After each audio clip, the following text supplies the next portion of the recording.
चले तो हम अब तक जितनी बात कर चुके हैं उसके ऊपर हमारे पास बिल्ड करने जा रहे हैं आज।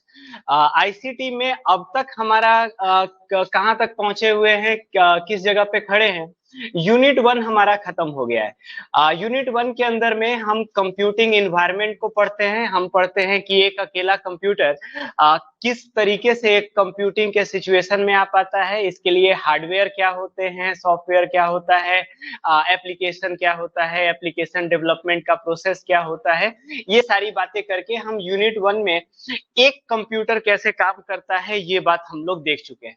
हमारा जो यूनिट 2 है इसका फोकस नेटवर्क के ऊपर है, यानी कि इसके अंदर हम जो पढ़ने का प्रयास कर रहे हैं वो ये है कि अगर हम नंबर ऑफ कंप्यूटर्स को अगर साथ में मिला दें तो क्या ही एक अलग कैपेबिलिटी आ जाती है, कई नई चीजें आ जाती है ना।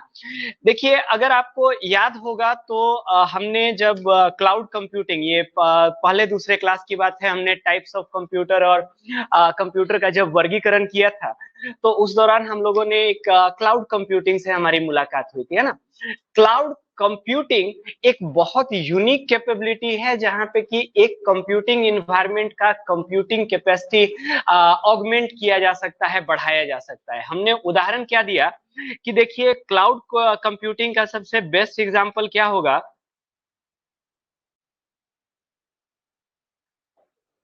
What is the weather outside? 28 degrees and mostly cloudy in Medininagar. इसने बोला अगर आप नहीं सुन पाए, it's mostly cloudy and 28 degree in Medininagar. देखिए यहाँ पे काम क्या हुआ, अगर इस काम को अगर आप समझेंगे तो आप इस प्रोसेस की जटिलता को अप्रिशिएट कर पाएंगे। यहाँ पे जो काम हुआ इसको कंप्यूटर साइंस में हम एनएलपी कहते हैं, नेचुरल लैंग्वेज प्रोसेसिंग।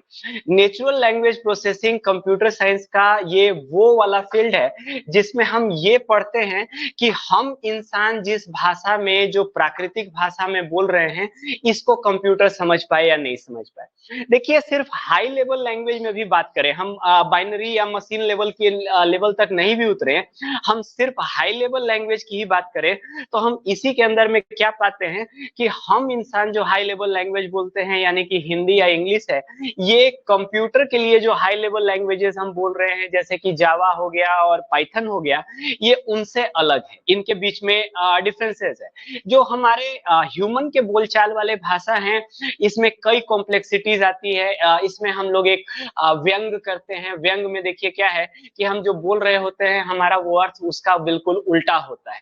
तो ह्यूमन लैंग्वेज कॉम्प्लिकेटेड है, जो नेचुरल लैंग्वेज है वो जटिल है, वो कॉम्प्लिकेटेड है। कंप्यूटर हमारे बोलचाल को सुन करके इससे अर्थ नहीं निकाल सकता है, इवन दो कि वो वर्ड्स को समझ जाए, वर्ड के मीनिंग को समझ जाए, तो भी अर्थ निकालना एक कॉम्प्लिकेटेड प्रोसेस होता है। उसके अलावा हमारे स्पीच जो होते हैं वो अलग अलग टोन रखते हैं। इंडियंस हम इंग्लिश को बोल रहे होंगे तो एक अलग तरीके के टोन में बोलेंगे, ब्रिटिशर्स बोलेंगे तो एक अलग तरीके का टोन में बोलेंगे, आयरिशमैन बोलेंगे तो अलग तरीके के टोन में बोलेंगे। उसके अलावा हमारे स्पीच में इन्फ्लिक्शंस होता है, कभी हम कुछ वर्ड को तेज बोल रहे होते हैं तो उसका अलग अर्थ होता है, कभी हम किसी वर्ड पर जानबूझकर धीरे हो जाएं तो ये भी इंटेंशनल होता है और इसका एक अर्थ होता है। यानी कि the point I am trying to make कि हम इंसानों का जो स्पीच है ये कॉम्प्लिकेटेड है, इसको हम नेचुरल लैंग्वेज कहते हैं। कंप्यूटर में बहुत हाल फिलहाल में ये क्षमता आई है कि ये ह्यूमंस के बात को सुन करके उसमें से टेक्स्ट को एक्सट्रैक्ट कर सकता है, उसके बातों को समझ सकता है। इसको हम नेचुरल लैंग्वेज प्रोसेसिंग कहते हैं।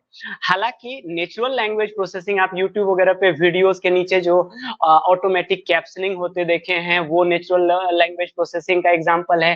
कहीं पे भी अगर हम ऑडियो में से अगर वर्ड एक्सट्रैक्ट कर रहे हैं और ह्यूमंस के ऑडियो में से वर्ड एक्सट्रैक्ट कर रहे हैं तो वो नेचुरल लैंग्वेज प्रोसेसिंग है। हालांकि नेचुरल लैंग्वेज प्रोसेसिंग एक टास्क इंटेंसिव, एक रिसोर्स इंटेंसिव प्रोसेस है, यानी कि हमारे इस मोबाइल की इतनी क्षमता नहीं, नहीं है कि ये खुद में नेचुरल लैंग्वेज प्रोसेसिंग का टास्क चला पाए, भले ही आज ह्यूमंस जो हैं वो नेचुरल लैंग्वेज प्रोसेसिंग डेवलप कर लिए, इसके लिए बड़ा कंप्यूटर चाहिए होगा। तो इस पूरे प्रक्रिया में हमने जो इससे पूछा कि what is the temperature outside, और इसने जो जवाब दिया कि बाहर 24 डिग्री सेल्सियस है और रेनी है, ये इस पूरे प्रोसेस में हुआ क्या कि हमारे फोन ने सिर्फ इस प्रोसेसिंग का एक छोटा टास्क ही अपने रूप में किया, बाकी का मेजोरिटी का टास्क असल में कोई दूसरा कंप्यूटर करता है।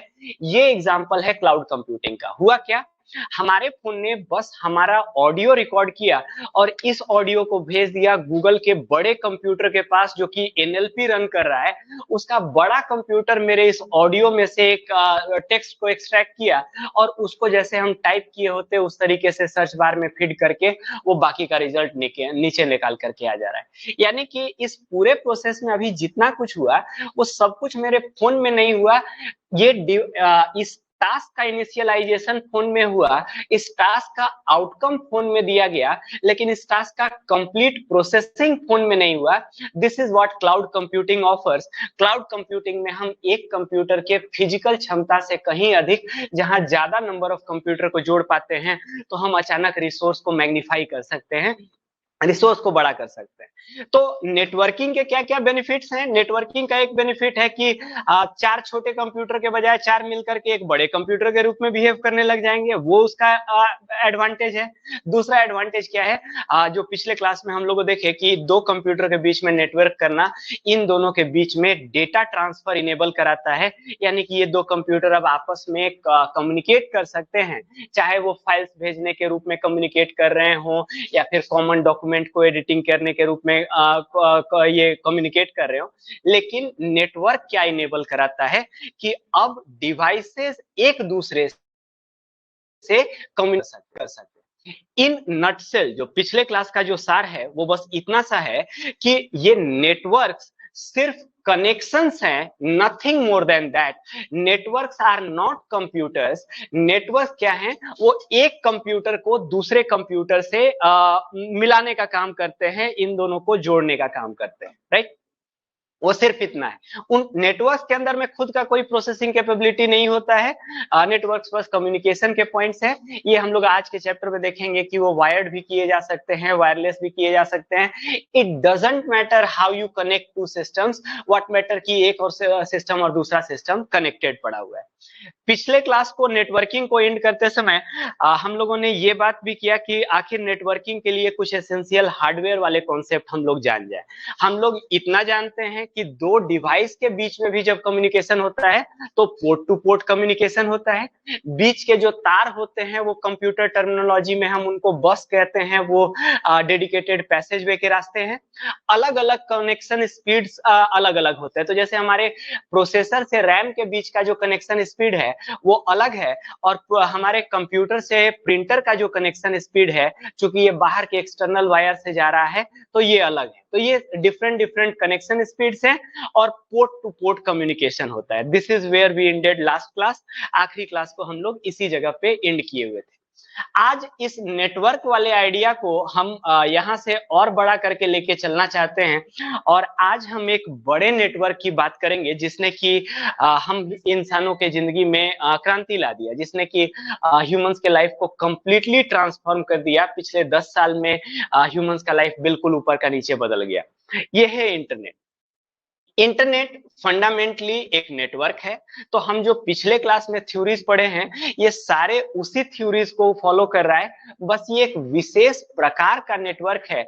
इसकी खूबी इस बात से आती है कि ये नेटवर्क ऑफ नेटवर्क्स है, यानी कि ये एक बहुत ही कॉम्प्रिहेंसिव बड़ा नेटवर्क है जिसमें लगभग दुनिया के मेजॉरिटी ऑफ डिवाइसेस कहीं ना कहीं से कनेक्ट हो रहे हों।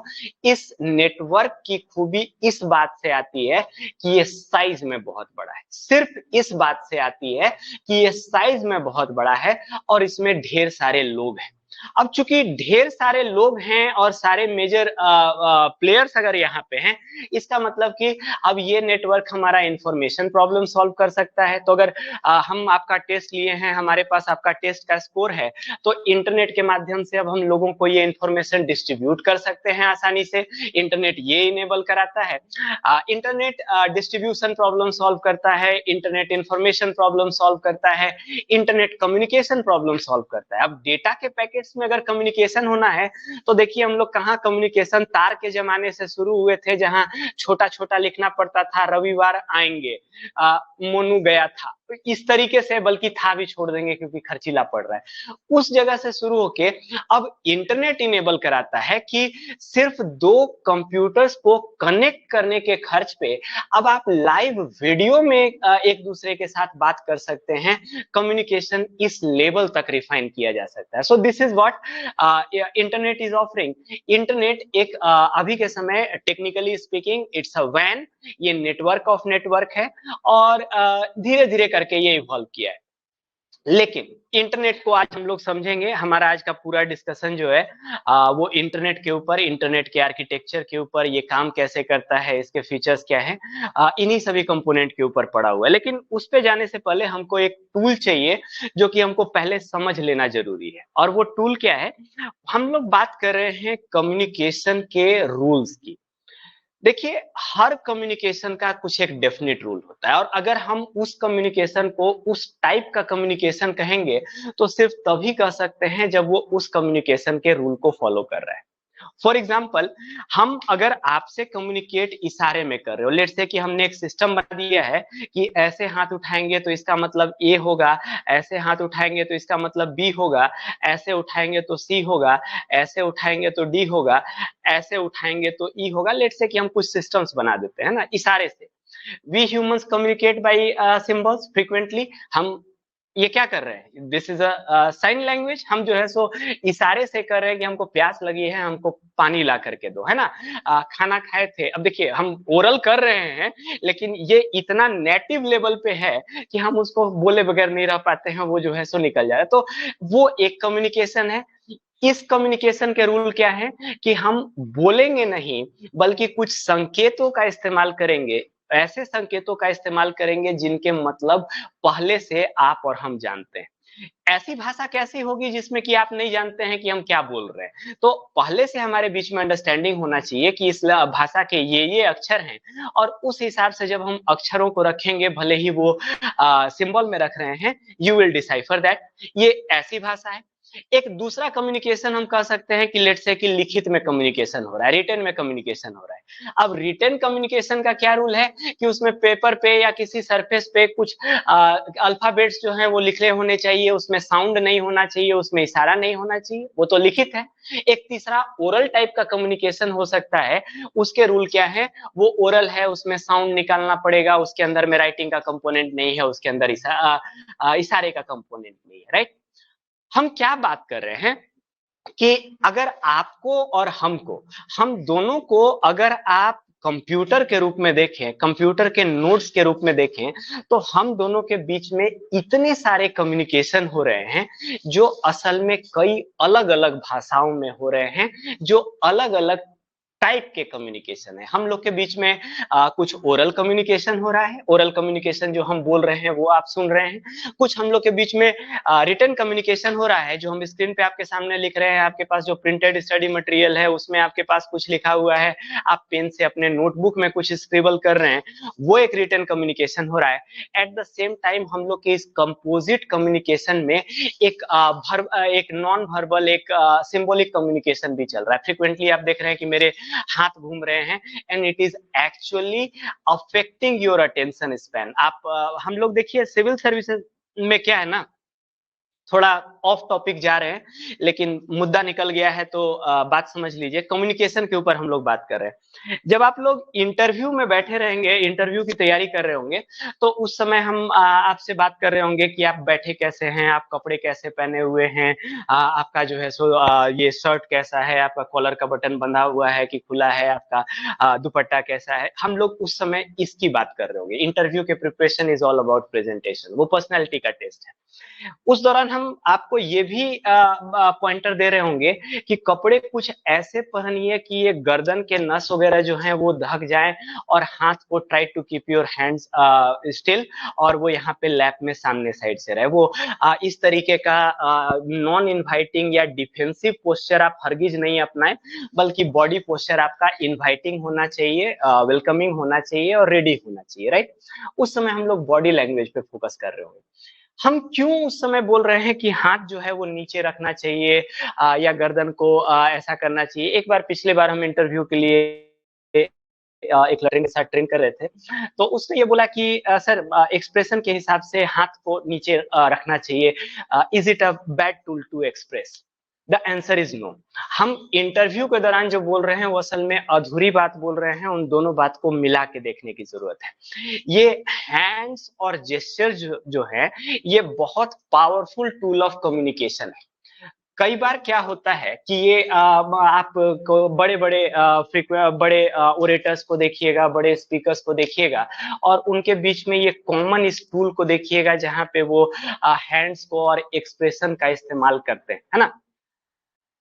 देखिए ये एक्सप्रेशंस जो हैं, देखिए अभी के समय हमने क्या किया, इट होल्ड्स योर अटेंशन। अगर हम बात करते करते हाथ का ही इस्तेमाल कर रहे हैं, जैसे कि लेट से कि हम बोलते बोलते कुछ ऐसे जगह पे हैं कि हम अभी एक राम वहां गया था लेकिन कल आया है।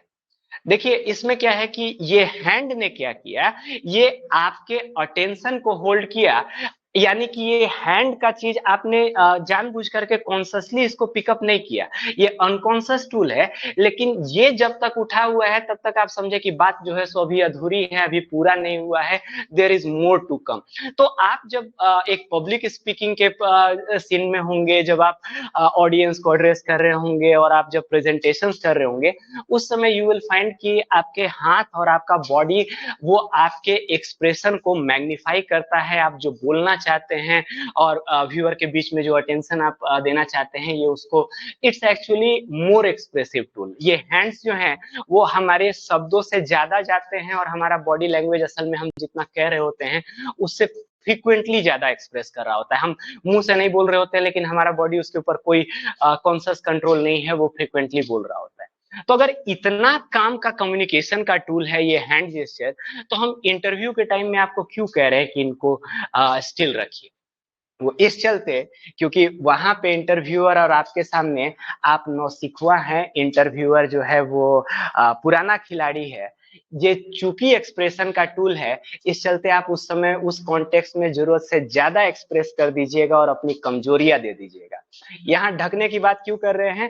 First thing you become nervous, उसके बाद ये वाला पल्स जो है वो पल्सेट करता हुआ, examiner will be looking at this pulsating pulse जो यहाँ पे हमारे पास बढ़ा जा रहा है, नर्वसनेस वो शो कर देता है। आपके हैंड्स अगेन अगर आप शुरुआत से ट्रेन करके रखे हुए हैं, तो ये जो अनकॉन्शियसली आपके पास ये जो डिफेंसिव पोस्चर हो जाता है इस तरीके का, आप नहीं समझ रहे हैं आप कितने ट्रांसपेरेंट हैं। आप मुंह से बोलते नहीं हैं, लेकिन आपके बॉडीज जिस तरीके से मूव कर रहे हैं, they are saying everything and that is actually outside your control. ये आपके नियंत्रण से बाहर की चीज है, ये ऑटोमेटिक हो रहा होता है।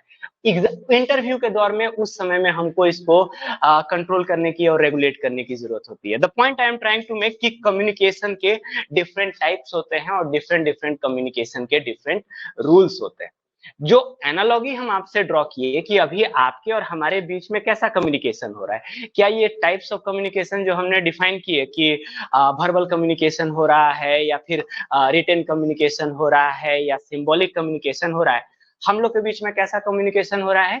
तो हम लोग बोलेंगे कि कंपोजिट कम्युनिकेशन हो रहा है। हम लोग के बीच में एक ऐसा कम्युनिकेशन हो रहा है जिसमें अगर हम बारीकी से छाटने जाएंगे तो डिफरेंट टाइप्स ऑफ सब कम्युनिकेशन हमको निकल करके नजर आ जाने वाले हैं, राइट। सो अगर इतना समझते हैं तो इसी एग्जांपल को एक्सट्रापोलेट कर लीजिए इंटरनेट पे। इंटरनेट दो कंप्यूटर्स के बीच का कनेक्शन है और इनके बीच में 75 तरीके का कम्युनिकेशन हो रहा है। एक कम्युनिकेशन ईमेल का कम्युनिकेशन, वो अपने में अलग कम्युनिकेशन है। एक वेबसाइट का कम्युनिकेशन, वो अपने में अलग कम्युनिकेशन है। एक फाइल डाउनलोड हो रहा है तो वो अलग टाइप का कम्युनिकेशन चल रहा है। एक टीसीपी आईपी चल रहा है, वो अलग तरीके का कम्युनिकेशन चल रहा है। उसी पे वॉइस चल रहा है तो भी वीओआईपी एक अलग तरीके का कम्युनिकेशन जा रहा है। विजुअलाइज कैसे कीजिए कि ये नेटवर्क एक हाईवे है जिसपे कुछ जो है सो ट्रक जा रहा है, कुछ स्कूटर जा रहा है, कुछ बाइक जा रहा है, और सभी अपने आप में डिस्टिंक्ट टाइप के कम्युनिकेशन है जो नोड ए से नोड बी के बीच में मूव कर रहे हैं। तो इंटरनेट पे कोई एक तरीके का कम्युनिकेशन नहीं मूव कर रहा है, इंटरनेट एक कंपोजिट नेटवर्क है, इस पे कई तरीके के कम्युनिकेशन मूव कर रहे हैं, right, we will get to that. लेकिन अभी के समय हमारा इंटरेस्ट क्या है कि ये डिफरेंट टाइप के कम्युनिकेशंस क्या हैं जो नेटवर्क पे चलते हैं, और इन डिफरेंट टाइप के कम्युनिकेशंस के लिए रूल्स क्या सेट किए हुए हैं, क्योंकि जाहिर सी बात है हर टाइप का कम्युनिकेशन एक अपना डेफिनेट रूल रखता है, और उस कम्युनिकेशन को रिकॉग्नाइज करने के लिए सेंडिंग वाले को भी वही रूल फॉलो करना पड़ेगा, रिसीव करने वाले को भी वही रूल फॉलो करना पड़ेगा, क्योंकि अगर एक ही रूल पे सभी काम करेंगे तभी तो कम्युनिकेशन का सिस्टम काम करेगा। तो इसके लिए जो नेटवर्किंग में जो टाइप्स ऑफ कम्युनिकेशन के रूल्स बैठे होते हैं, इनको हम टेक्निकली प्रोटोकॉल्स कहते हैं। Protocols are the set of rules जो एक पार्टिकुलर टाइप के कम्युनिकेशन में इस्तेमाल होने वाला है, और आप एक कम्युनिकेशन टाइप को दूसरे कम्युनिकेशन टाइप से अलग कैसे समझिए, वो अलग अलग प्रोटोकॉल्स पे काम कर रहे हैं। एक इस प्रोटोकॉल पे काम कर रहा है, एक इस प्रोटोकॉल पे काम कर रहा है, एक दूसरा जो है वो किसी दूसरे प्रोटोकॉल पे काम कर रहा है, राइट। तो चलिए पहले हम लोग प्रोटोकॉल समझते हैं। कुछ प्रोटोकॉल से हमारी बात होगी। देखिए सबसे पहले तो हम बात शुरू करें ये टीसीपी आईपी प्रोटोकॉल से। इंटरनेट पे सबसे बड़ा जो कम्युनिकेशन हो रहा है, इनफैक्ट इंटरनेट जो जिस टेक्नोलॉजी पे बैठा हुआ है वो है TCP IP technology. TCP IP communication को समझते हैं। देखिए टीसीपी आईपी असल में एक सेट ऑफ कम्युनिकेशन नहीं है, ये दो सेट है। इसमें टीसीपी अलग तरीके का प्रोटोकॉल है और आईपी अलग तरीके का प्रोटोकॉल है, दोनों को समझिए। आईपी प्रोटोकॉल क्या कहता है? आईपी अगर हम प्रोटोकॉल कह रहे हैं इसका मतलब क्या है? कम्युनिकेशन के रूल हैं। आईपी का प्रोटोकॉल क्या कहता है?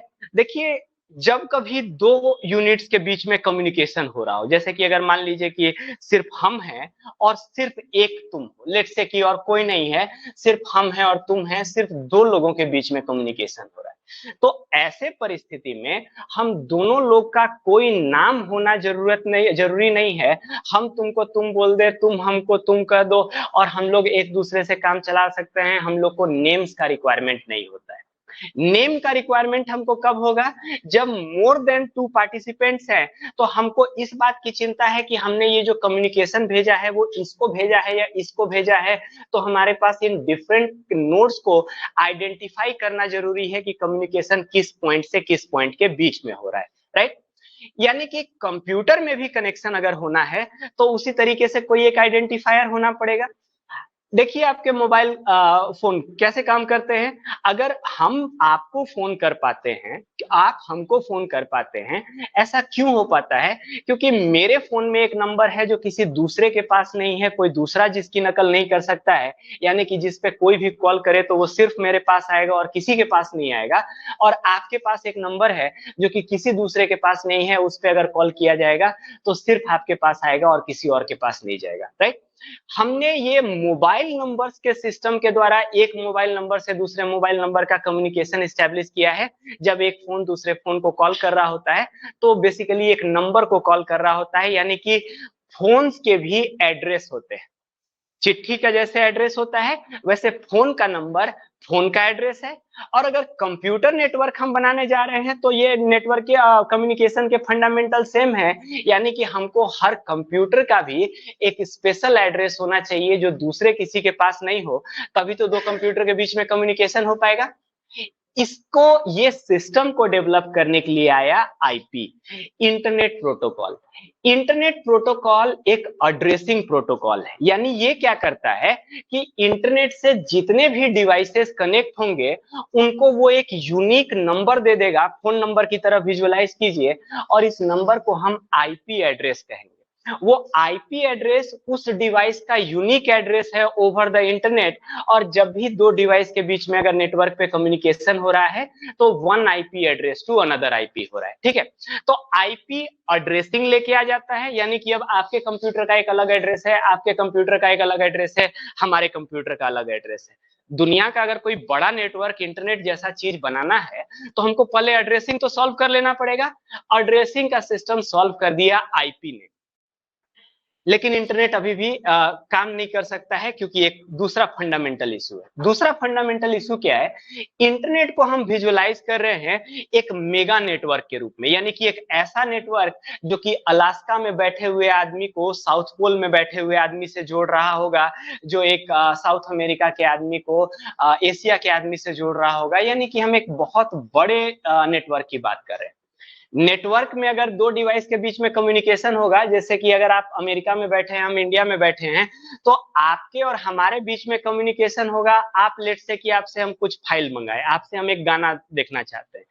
अब गाना जो है 10 MB का, ये गाना वहां से अमेरिका से ट्रांसफर होते होते होते होते ये मेरे पास आने वाला है। ये 10 MB का डाटा इतने बड़े नेटवर्क से गुजरेगा। और फ्रीक्वेंटली क्या होता है, देखिए जब हमने इंटरनेट बनाया ना, तो आइडिया क्या था कि एक बहुत ही कॉम्प्लिकेटेड ऐसे नेटवर्क को बनाना जिसमें कि किन्हीं दो पॉइंट्स के बीच में मल्टीपल पाथवे मिल जाए, यानी कि इधर से भी जोड़ सकते हैं, इधर से भी जोड़ सकते हैं, इधर से भी जोड़ सकते हैं, इधर से भी जोड़ सकते हैं। एक रियल नेटवर्क में दो नोड्स के बीच में कम्युनिकेशन करने के लिए असल में मल्टीपल पाथवेज क्रिएट हो जाते हैं, एक नहीं कई पाथवे क्रिएट हो जाते हैं। और एक एल्गोरिथम का इस्तेमाल किया जाता है नेटवर्किंग में, जिसको शॉर्टेस्ट रूट एल्गोरिथम कहते हैं। एल्गोरिथम जज करता है कि अभी के समय ये रास्ता से भेजेंगे तो ज्यादा आसानी से पहुंच जाएगा, या वो वाला रास्ता से भेजेंगे तो ज्यादा आसानी से पहुंच जाएगा। वो ये देख रहा होगा कि किस रास्ते में ज्यादा कंजेशन है, किस रास्ते में कम लोड है, सो मेनी फैक्टर्स। यानी कि इंटरनेट पे दो पॉइंट के बीच में डेटा मल्टीपल रूट से आ सकता है। ये रूट्स बीच में इंटरनली स्विच करते रहता है, यानी कि आप जब एक बार फाइल मंगाए, अगर लेट से कि आप बड़ा फाइल डाउनलोड कर रहे हैं, तो रियलिटी में क्या हुआ है कि फाइल के अलग अलग हिस्से जो हैं वो अलग अलग रूट से पहुंचे होंगे। इट इज वेरी पॉसिबल कि आपका फाइल का एक हिस्सा अफ्रीका होते हुए आया है और दूसरा हिस्सा सेंट्रल एशिया होकर के होते हुए आया है, एक ही फाइल का। ये चीज कैसे किए, ये टीसीपी जो है लेकर के आता है। टीसीपी क्या बोल रहा है कि चूंकि बड़े नेटवर्क पे हमको डाटा भेजना है, नेटवर्क में बीच में डेटा का लॉस भी हो सकता है, तो जब हम एक बड़ा फाइल भेज रहे हैं तो बड़ा फाइल 99% जा करके 0.1% के लिए अगर बीच में अटक गया तो हम क्या देखेंगे कि पूरा फाइल डिस्ट्रॉय हो गया, आपको फिर से भेजना पड़ेगा। टीसीपी ट्रांसफर करने का एक नया सिस्टम लेके आता है। वो क्या कहेगा कि एक कंप्यूटर लेट से कि इस फाइल को इस कंप्यूटर में भेजना चाहता है, तो टीसीपी क्या अलाउ करेगा कि इस फाइल को हम कई छोटे छोटे फाइल्स में तोड़ देंगे भेजने वाले पॉइंट पे। इनको हम पैकेट्स कहेंगे। हर पैकेट में उस फाइल का डेटा तो है ही है, लेकिन एडेड मेटा डेटा है कि इसके आगे पीछे वाला कौन पैकेट इससे जुड़ता है। इन सारे पैकेट्स को अपने जगह से भेजे। मान लीजिए कि कुछ पैकेट ऐसे होके पहुंचा, कुछ है पैकेट इधर से होके पहुंचा, कुछ पैकेट इधर पहुंचा, और लास्ट में इसके जगह पे वो सभी पैकेट्स वापस से असेंबल किए जाएंगे और फिर से वो फाइल क्रिएट किया जाएगा। ये मेथड क्या अलाउ करता है? चूंकि एक बड़ा नेटवर्क है, एक बड़ा फाइल बीच में अटक सकता है, जबकि छोटे छोटे फाइल जो हैं वो इजिली निकल जाएंगे। तो आप क्या करते हैं, एक बड़े फाइल को ट्रांसफर नहीं करते हैं, बल्कि उसको छोटे छोटे डेटा पैकेट्स में तोड़ देते हैं और नेटवर्क पे इन छोटे छोटे डेटा पैकेट्स को भेज रहे होते हैं। अगर मान लीजिए बीच में कुछ एरर हुआ, तो एक आध डेटा पैक लॉस हुआ, तो आपको फिर से वो लॉस डेटा पैकेट ही ना मंगाना पड़ेगा, पूरा फाइल तो नहीं मंगाना पड़ेगा। जो कि अगर आप फाइल एंड वन गो अगर आप चल रहे होते तो वो ऐसा हो रहा होता, राइट। तो टीसीपी और आईपी, टीसीपी क्या कर रहा है, डेटा भेजने के लिए उसको छोटे पैकेट्स में तोड़ने का टेक्नोलॉजी, वापस असेंबल करने का टेक्नोलॉजी, और आईपी जो कि नेटवर्क के अलग अलग कंप्यूटर्स को एड्रेसिंग प्रोवाइड करता है। ये दोनों जब साथ में आते हैं तब इंटरनेट जो है हमारा रियलिटी में आता है ना। तो टीसीपी आईपी प्रोटोकॉल हम लोग समझ रहे हैं। अगले टाइप का प्रोटोकॉल समझिए HTTP। हम लोग आगे क्या देखेंगे, देखिए आज हमारा जो डिस्कशन है वो इंटरनेट पे है, हम पूरे इंटरनेट को एक में देखेंगे। लेकिन इंटरनेट असल में कोई एक चीज नहीं है, इंटरनेट पे 100 तरीके के कम्युनिकेशन हो रहे हैं और 100 तरीके के कम्युनिकेशन 100 तरीके के चीजों को जन्म दे रहे हैं। जैसे कि इंटरनेट पे एक पार्ट है जिसको हम कहते हैं वेब। ये इंफॉर्मेशन का सिस्टम है जिसमें अलग अलग लोग अपना एक वेबसाइट बनाएंगे, उस पे इंफॉर्मेशन दिखाएंगे, ये कुछ नोटिस बोर्ड जैसा चीज बनता है और अलग अलग लोग उन दूसरों के नोटिस बोर्ड पे जाके इंफॉर्मेशन लेंगे। तो ये वेब है, लेकिन वेब पूरा इंटरनेट नहीं है। इंटरनेट पे वेब के अलावा क्या है, टेलीफोनी भी चल रहा है। आप जो जियो से इधर की ओर जो फोन कर रहे हैं, ये जो VoIP में जा रहा है, Jio is a IP only network. हम लोग कम्युनिकेशन के दौरान में देखेंगे इसमें कोई एनालॉग कम्युनिकेशन नहीं है, ये सारा का सारा जो है वो IP नेटवर्क से ही इसका एक से दूसरे के बीच में जा रहा है। तो ये भी इंटरनेट के थ्रू जा रहा है। आप जब फाइल्स डाउनलोड कर रहे होते हैं तो वो भी एक अलग तरीके का चीज है। जब आप ईमेल भेज रहे होंगे तो वो अलग तरीके का चीज है। इंटरनेट पे कई तरीके के कम्युनिकेशन हो रहे हैं, राइट। वेब से मिलिए, वेब हमारा अगला टॉपिक है, हम लोग डीपर में वेब के ऊपर जाने वाले हैं। वेब के बारे में बस इतना समझिए कि वेब का आइडिया क्या है कि हम एक कंप्यूटर को लेंगे और इस कंप्यूटर के द्वारा एक नोटिस बोर्ड जैसा चीज तैयार किया जा सकता है, जिसपे वो जो जानकारी चाहता है उसको रखेगा और दूसरे लोग जो कि इस नोटिस बोर्ड का एड्रेस जानेंगे, वो इस नोटिस बोर्ड में जा करके नोटिस बोर्ड पे जो जो पढ़ा हुआ है वो इंफॉर्मेशन कंज्यूम करेंगे। वेबसाइट्स आप जान रहे हैं कैसे होते हैं, यूपीएससी के वेबसाइट पे फॉर्म भर रहे हैं, सीबीएसई के वेबसाइट पे रिजल्ट देखे हुए हैं, ये इंफॉर्मेशन डिस्प्लेइंग का काम करते हैं। वेबसाइट्स जो हैं वो इस तरीके के टूल हैं और वेबसाइट्स के जो ट्रैफिक चल रहे होते हैं वो HTTP या HTTPS में चल रहे होते हैं, standing for hyper text transfer protocol. और इसमें जो एस हुआ है ये बस सिक्योर कहता है, आगे हम लोग देखेंगे कि SSL का इस्तेमाल किया जा रहा है। तो ये जो आप एड्रेस के ऊपर में अगर इस किसी भी एक एड्रेस को आप खोलेंगे, लेट मी शो यू,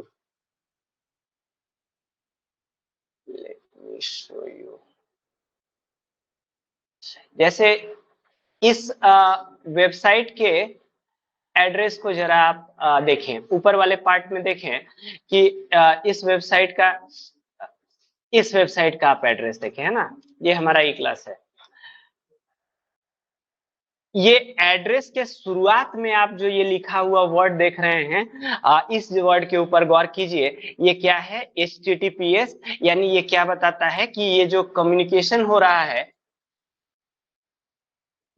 ये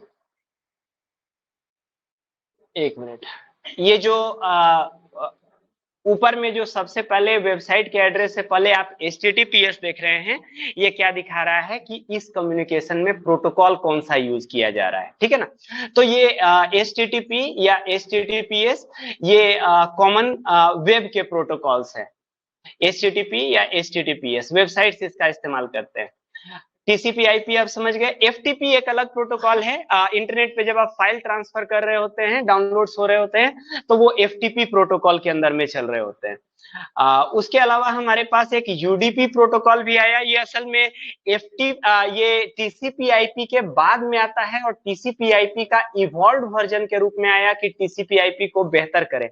हालांकि आज भी वेब के ऊपर TCP/IP ही हम प्राइमरली यूज करते हैं, मेजर वही है ना। तो UDP user datagram protocol. Emails पे आइए, ईमेल जो भेजे जाते हैं, ईमेल में भी असल में इनकमिंग कम्युनिकेशन और आउटगोइंग कम्युनिकेशन का दो अलग अलग प्रोटोकॉल इस्तेमाल में होता है। हम एक कम्युनिकेशन पॉप प्रोटोकॉल इस्तेमाल होता है और IMAP प्रोटोकॉल इस्तेमाल होता है इनकमिंग के लिए। तो जब अभी अगले सेक्शन में हम लोग ईमेल समझ रहे होंगे, इनकमिंग सर्वर्स अलग होते हैं ईमेल के और आउटगोइंग सर्वर्स अलग होते हैं।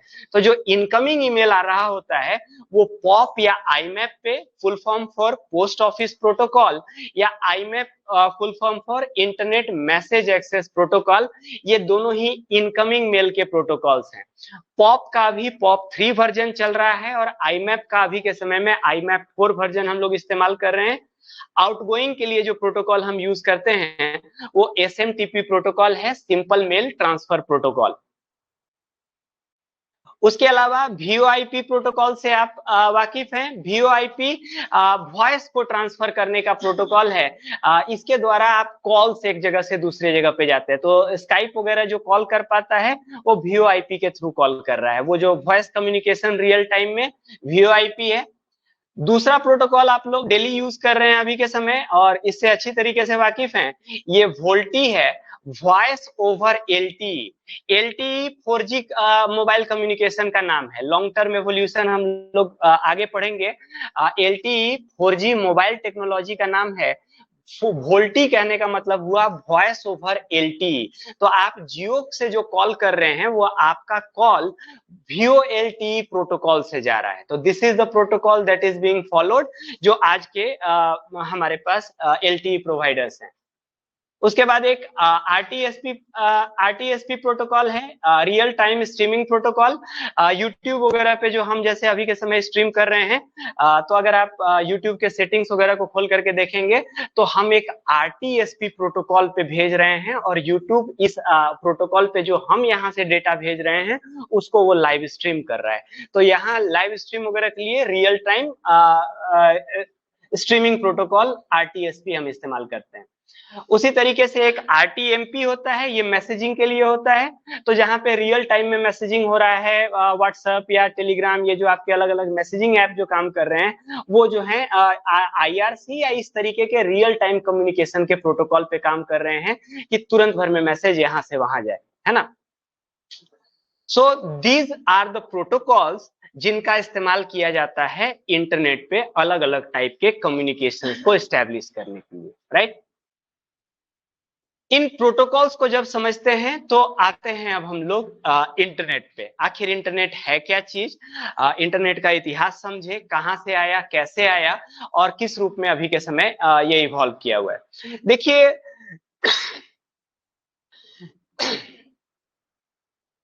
टेक्नोलॉजी के कई कहानियों की तरह इंटरनेट का जन्म भी मिलिट्री और सेना और युद्ध के प्रयोग के लिए पहले होगा। सबसे पहले जो नेटवर्क बैठा था जिसको हम प्रिकर्सर कह सकते हैं इंटरनेट का, वो आरपा नेट कहलाता था, advance research project area network.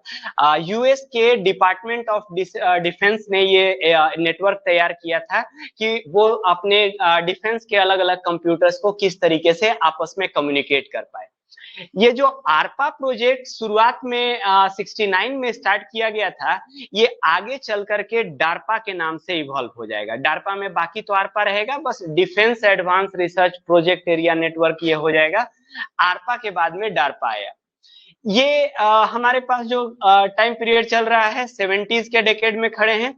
80 की दहाई में रियल इंटरनेट का डेवलपमेंट होता है। 80s के डेकेड में क्या होता है, अभी जो थोड़ी देर पहले हम लोग बात किए, TCP/IP प्रोटोकॉल आ जाता है। यानी कि लोगों ने अब एड्रेसिंग का प्रॉब्लम सॉल्व कर लिया कि हम एक बड़े नेटवर्क पे अलग अलग कंप्यूटर्स को किस तरीके से एड्रेस प्रोवाइड करेंगे, और TCP आ गया। यानी कि अब हम ओवर द नेटवर्क बड़े फाइल्स को ट्रांसमिट किए कर सकते हैं डेटा लॉस के बगैर, क्योंकि हम उसको पैकेट्स में तोड़ करके एक अलग तरीके से ट्रांसफर कर रहे हैं, है ना। तो 80s के डेकेड में TCP/IP आ गया, यानी कि बड़े लेवल पे हो सकता है। 80s का डेकेड 90s से जस्ट पहले का डेकेड, देखिए हमारे इंट्रोडक्टरी क्लास में जो कंप्यूटर के एवोल्यूशन का भी पीरियड रहेगा। इस समय में आईसीज आ गए हैं, पर्सनल कंप्यूटर्स आ गए हैं, कंप्यूटर का साइज छोटा हो गया है, कॉस्ट डाउन हो गया है। मार्केट में अब एक कंप्यूटर कंज्यूमर इलेक्ट्रॉनिक के रूप में बिक रहा है, यानी कि ज्यादा यूजर्स इसको खरीद सकते हैं। तो इस दौरान में हम क्या देख रहे हैं कि कॉमर्शियल यूज शुरू हो जाएगा इंटरनेट का, क्योंकि लोग भी हो गए हैं, लोगों के पास कंप्यूटर भी हो गया है। और इस 90s के डेकेड में हम रियलिटी में इंटरनेट का जन्म पाएंगे। इंटरनेट को 90s का मान करके चलिए, ठीक है, कि 90s के आसपास का डेवलप हुआ सीन है।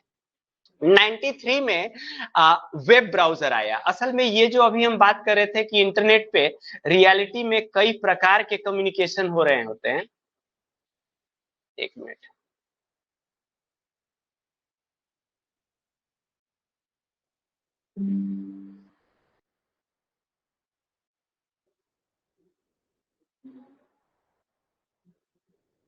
ये जो अभी हमने बात किया कि इंटरनेट पे कई तरीके के कम्युनिकेशन हो रहे हैं, वेब कम्युनिकेशन अलग कम्युनिकेशन है, वॉइस कम्युनिकेशन अलग कम्युनिकेशन है। ये जो इसमें से वेब कम्युनिकेशन देखिए, इसको होने के लिए एक खास तरीके की सॉफ्टवेयर की जरूरत है जिसको हम ब्राउजर कहते हैं। ये ब्राउजर असल में इंटरप्रेटर का काम करता है। सॉफ्टवेयर डेवलपमेंट के दौरान हमको इंटरप्रेटर मिला था, ब्राउजर इंटरप्रेटर का काम करता है। ये जो वेबसाइट्स होते हैं असल में हाई लेवल लैंग्वेज के कोड लिखे होते हैं जो कि बाइनरी में कभी कन्वर्ट ही नहीं होते हैं। ये कोड के फाइल ही, सोर्स कोड के फाइल ही ब्राउजर को भेजे जाते हैं और ब्राउजर सोर्स कोड में जिस तरीके से लिखा हुआ है उसको इंटरप्रेट करके वेब पेज को अरेंज करता है।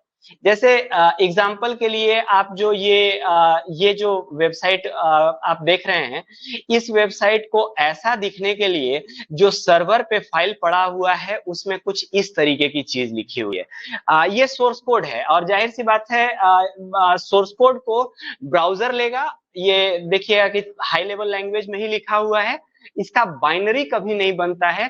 ये फाइल ब्राउजर लिया और इस फाइल में जो इंस्ट्रक्शन लिखे हुए हैं इसके आधार पे वो आपके सामने पेज को ऐसे सजा के तैयार करता है। अब के समय तो रिस्पॉन्सिव वेबसाइट्स हैं, यानी कि वो ये भी पहचानते हैं कि आप किस डिवाइस से जा रहे हैं। तो अगर आप मोबाइल से जाएंगे तो वो पेज को अलग तरीके से अरेंज करेगा, कंप्यूटर से जाएंगे तो पेज को अलग तरीके से अरेंज करेगा, और लैपटॉप टैबलेट से जाएंगे तो पेज को अलग तरीके से अरेंज करेगा। यानी ये जो वेबसाइट्स हैं टेक्निकली ये बाइनरी के बने हुए एप्लीकेशंस नहीं है, बल्कि ये फाइल में सीधा सोर्स कोड ही रखा हुआ है जो कि ब्राउजर को मिलता है और ब्राउजर उसको ऑन द स्पॉट एग्जीक्यूट करता है। वो ऑन द स्पॉट एग्जीक्यूट हो रहा होता है। जैसे हम पुराना वेबसाइट अपना चेंज करना चाह रहे हैं, लेकिन क्योंकि ये बहुत बल्कि हो गया, देखिए इस दौरान में ये जो वेटिंग जो चल रहा है वो क्या हो रहा था, उस दौरान में ये जो कोड्स आए हैं ये इनको ब्राउजर लेकर के एग्जीक्यूट करने का चीज सोच रहा था। ये जो मोशंस और ये जो एनिमेशंस दिखे ये सर्वर पे नहीं हुआ, ये ब्राउजर में यहाँ पे हुआ। वहां से इंस्ट्रक्शन आए और ब्राउजर ने जैसे जैसे इंस्ट्रक्शन बोला था कि इधर से आप गमला वाला जो है सो फोटो लीजिए, उस फोटो को इस एक्सिस से इधर के डायरेक्शन में इतना स्पीड से बढ़ाइए, ये इंस्ट्रक्शंस थे जो कि ब्राउजर ने ऑन द स्पॉट एग्जीक्यूट किए। बात समझ रहे हैं? We will come to web. हम वेब के ऊपर डीप में आने वाले हैं। अगला चैप्टर हमारा वेब का ही पड़ा हुआ है ना। इस इस वेब को चलाने के लिए ये वेब सिस्टम देखिए क्या इनेबल करता है। वेब सिस्टम के द्वारा अब आप इंटरनेट पे अलग अलग नोटिस बोर्ड बना सकते हैं। जैसे ये कंप्यूटर अपने पास एक नोटिस बोर्ड बनाया, दूसरा कंप्यूटर अपने पास एक नोटिस बोर्ड बनाया, और दूसरे लोग दूसरे के नोटिस बोर्ड पे जा सकते हैं और वहां पे जो भी इंफॉर्मेशन रखा हुआ है उसको कंज्यूम कर सकते हैं। ये आइडियल सर्वर क्लाइंट मॉडल के लिए है, जहां एक अथॉरिटी जो कि इंफॉर्मेशन अकेला सिर्फ उसके पास है वो अपने इंफॉर्मेशन बोर्ड पे इस इंफॉर्मेशन को डाल देगा, और बाकी सारे क्लाइंट्स जिनके पास ये इंफॉर्मेशन नहीं है वो इसके पास जाएंगे, वो इसके पास आएगा और वो वहां पे मिलेगा। इस पूरे सेटअप में अभी वेब में हम क्या देखेंगे कि इसने दुनिया को बदल दिया। वेब ने वर्चुअली दुनिया को बदल दिया, लेकिन इस वेब को काम करने के लिए ये जो ब्राउजर नाम का सॉफ्टवेयर है इसका होना जरूरी था। दुनिया में जब तक ब्राउजर्स नहीं आने वाले हैं तब तक वेब नहीं बन सकता है, क्योंकि ये इस तरीके के सॉफ्टवेयर जो कि बाहर से एक हाई लेवल का कोड दिया जाए जो कि ऑन द स्पॉट उसको एग्जीक्यूट करे।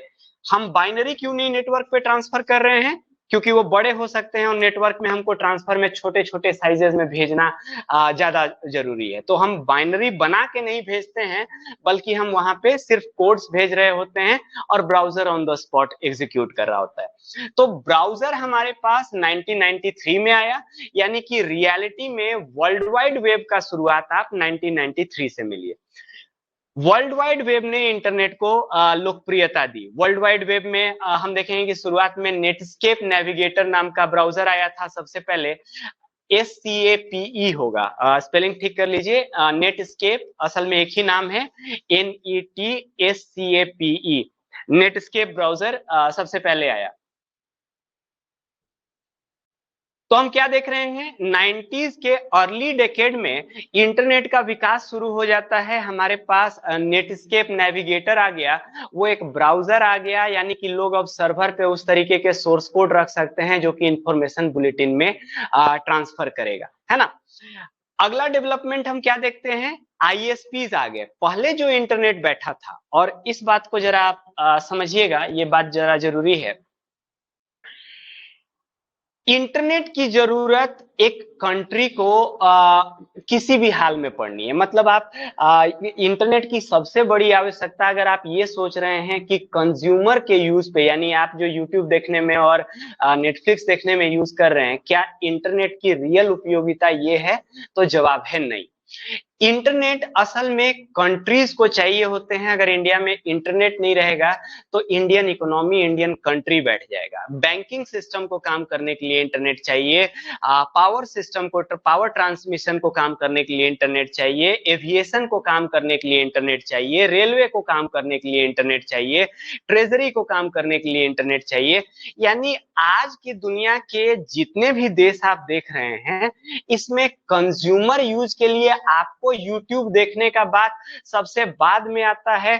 सबसे पहले तो अलग अलग कंट्रीज को, अपने देश को चलाने के लिए इंटरनेट चाहिए, है ना। इंटरनेट की शुरुआत कुछ ऐसी ही होगी। देखिए, एक इमेज पे जरा गौर कीजिए। अम,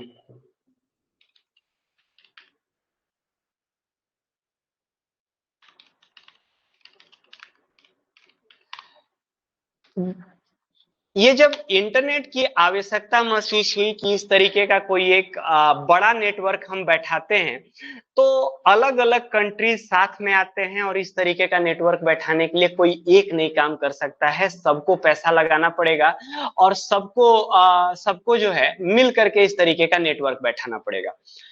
सैटेलाइट टेक्नोलॉजी का इस्तेमाल नहीं कर सकते हैं, क्योंकि ज्योग्राफी में सोलर स्टॉर्म और ये सब जानते हैं, सैटेलाइट कम्युनिकेशन रिलायबल नहीं है, और इंटरनेट इतना कीमती है कि पिछली बार जब बे ऑफ बंगाल में तूफान आया था और इंडिया का एक ईस्टर्न सी लिंक टूट गया था, एक दो दिन के लिए टूट गया था, उसमें कई $100 मिलियन का नुकसान हुआ था। आप समझ रहे हैं, अगर 5 मिनट के लिए इंटरनेट इंडिया में बंद हो जाए, तो 5 मिनट के अंदर में ई कॉमर्स पे किस वॉल्यूम में ट्रांजेक्शन हो रहे हैं, कितना पैसा मूव कर रहा है, अगर 5 मिनट के लिए भी बंद हो जाए, तो इसका इकोनॉमिक कॉस्ट बहुत ज्यादा है, राइट।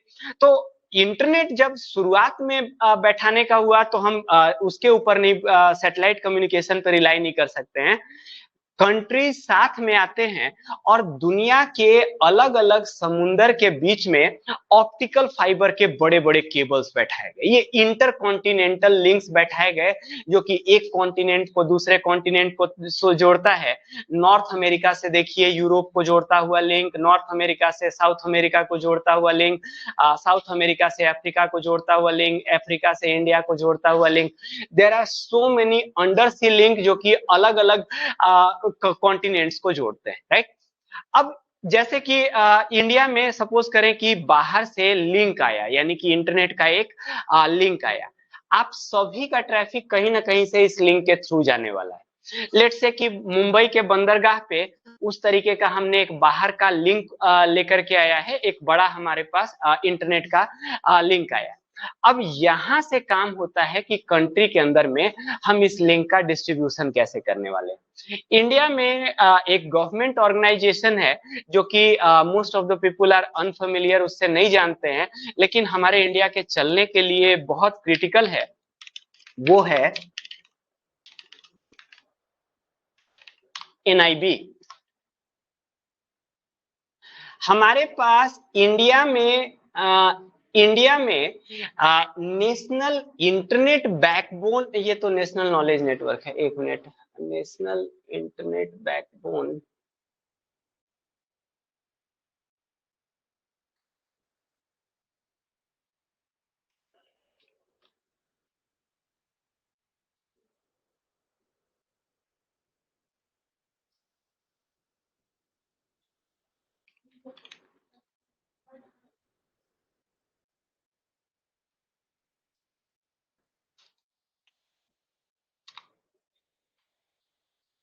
देखिए,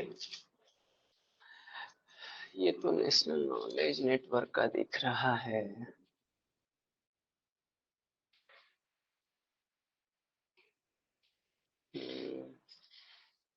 ये निकनेट है।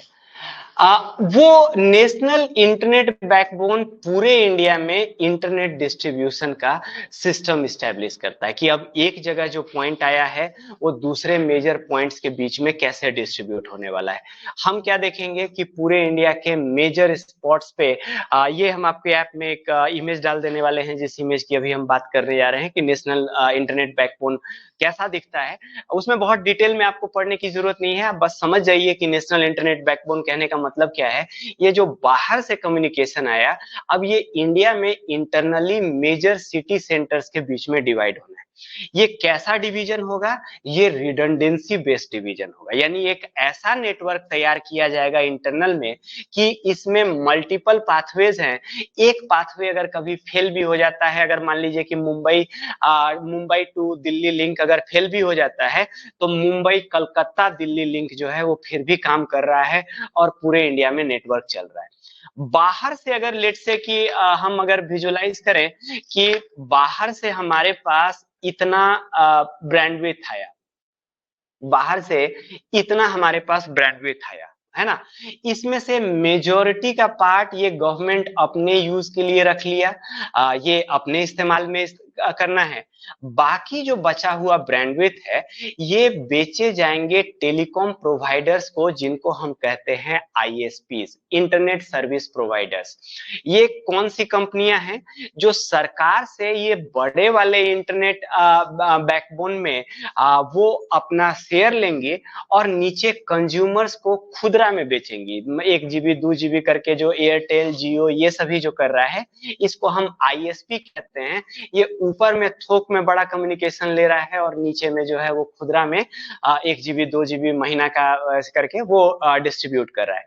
कंज्यूमर्स का यूटिलिटी सिर्फ उस पॉइंट पे, ये समझना जरूरी है। क्योंकि अगर आप कभी गवर्नमेंट जैसे इंटरनेट बैन, अभी हम लोग इंटरनेट बैन के मुद्दे पे भी आने वाले हैं, उसमें हम क्या देखेंगे कि आपके लिए जो एकमात्र तरीका है वो ये है कि आईएसपीज को बोलिए कि फलाना टाइप का ट्रैफिक अपने से गुजरने नहीं दे। एकमात्र तरीका यही है कि आईएसपीज के थ्रू कंज्यूमर्स जा रहे हैं तो आईएसपी को बोलिए कि आपके थ्रू ये वाला ये सर्वर पे कम्युनिकेशन नहीं जाए, उस जगह नहीं जाए। इस तरीके से बैन किया जाता है। We will get to that, है ना। तो आईएसपीज जो हैं वो 90 की दहाई में इस तरीके के कंपनीज इंडिया में आ गए, जो बीएसएनएल आ गया, वीएसएनएल आ गया। ये कंपनियां जो कि अब इंटरनेट को खुदरा लोगों को बेचेंगी। 100 घंटा का इंटरनेट पैकेज, 200 घंटा का इंटरनेट पैकेज बीएसएनएल एक समय बेचा करता था, ये बेचना चालू करेंगे। बाजार में कंप्यूटर आ गए थे, सस्ते कंप्यूटर आ गए थे, छोटे कंप्यूटर आ गए थे, ब्राउजर आ गया था, इंटरनेट का अब लोगों को कनेक्शन मिलना चालू हो गया। ये सभी साथ में मिला करके देखिए इंटरनेट तेजी से फैलेगा। ये वो पीरियड रहने वाला है कि इंटरनेट तेजी से फैला। जस्ट 90 के डेकेड से शुरू हुआ, ये 2024 आते आते ये 30 साल के अंदर में इसने एक्सपोनेंशियल ग्रोथ दिखाया और पूरा का पूरा टेक्नोलॉजिकल सीन ही बदल गया। जहां से शुरू किए थे वहां से अभी के बीच में ढेर सारी चीजें बदल गई। आगे आने वाले सक्सेसिव चैप्टर्स में हम इस बात को एनालाइज करेंगे। तो हम लोग समझे कि how internet came to be. Internet का इतिहास क्या है, इंटरनेट कैसे आया। यूएस डिपार्टमेंट का डार्पा से शुरू होकर के बाद में जो है इसको ओपन कर दिया जाएगा, फिर अलग अलग कंट्रीज उसमें आएंगे। जियो वाला जो इंडिया में आया तो वो पहले से एयरटेल 250 रुपए पर जीबी डेटा बेचा करता था। जियो वाला आता है और बोलता है कि हम सस्ता में बेचेंगे, हम फ्री में बेचेंगे। जानते हैं जियो वाले का सस्ता में बेचने का कारण क्या है? जियो वाला रिटेल धंधा में बाद में आता है। जियो इससे पहले इंटरकॉन्टिनेंटल लिंक्स बैठाने के बिजनेस में है, यानी कि उसके घर की खेती है जो वो डिस्ट्रीब्यूट कर रहा है। दुनिया के मेजर लिंक्स अभी के समय कुछ तो गवर्नमेंट के कोलिशन से बैठे हुए जो अर्ली वाले लिंक्स हैं, लेकिन अभी के समय प्राइवेट प्लेयर्स भी जो हैं वो लिंक्स ऑपरेट करते हैं, लिंक्स चलाते हैं और इस लिंक्स के बदले में वो चार्ज करते हैं। दैट इज अ सर्विस जो कि ऑफर किया जाता है। तो ये इंटरनेट का इतिहास हुआ यूएस के डार्पा आरपा से शुरू होकर के अभी इंडिया में हम इस स्टेज में खड़े। चलिए अब इंटरनेट पे समझते हैं काम कैसे करता है। Let's talk about functioning. हम इंटरनेट का इतिहास समझते हैं।